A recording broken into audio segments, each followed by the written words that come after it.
লঘুচাপের প্রভাব ও উজানের ঢলে ভোলার নদ নদীর পানি বেড়ে নিম্নাঞ্চল প্লাবিত হয়েছে। হাজারো মানুষ রয়েছে পানিবন্দী। আরো জানাতে সরাসরি যুক্ত হচ্ছেন সহকর্মী ছোটন সাহা। ছোটন, বন্যা পরিস্থিতির সর্বশেষ তথ্য আমাদের জানাবেন। দেখুন, আজকে সপ্তম দিনের মতো ভোলার যে উপকূলীয় এলাকা প্লাবিত হয়েছে এবং গত 24 ঘন্টায় ভোলার যে মেঘনার পানি রয়েছে সেটি দৌলত খান পয়েন্টে রয়েছে 74 সেন্টিমিটার, যেটি গত কালকে ছিল 59 সেন্টিমিটার। একই সাথে তজুমুদ্দিন পয়েন্টে মেঘনার পানি কিন্তু বিপদসীমার 92 সেন্টিমিটার এবং উপরে প্রভাবিত হচ্ছে, যেটি গতকালকে অর্থাৎ একদিন আগে যেটি ছিল 90 সেন্টিমিটার। অর্থাৎ বলা যায় যে আসলে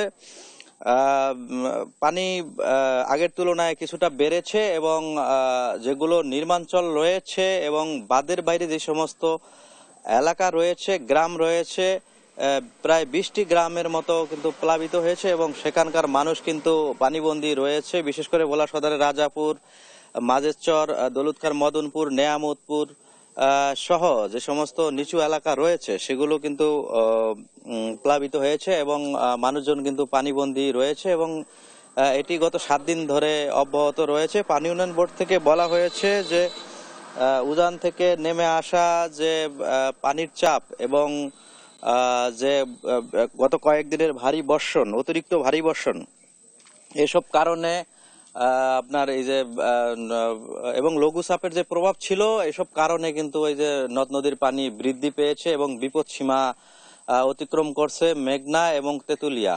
যদিও তেঁতুলিয়া নদী বিপদসীমা 90 সেন্টিমিটার রয়েছে, কিন্তু মেঘনার পানি কিন্তু অত্যাধিক বেড়েছে, যে কারণে এসব এলাকা প্লাবিত এবং মানুষজন কিন্তু দুর্ভোগ পোয়াচ্ছেন।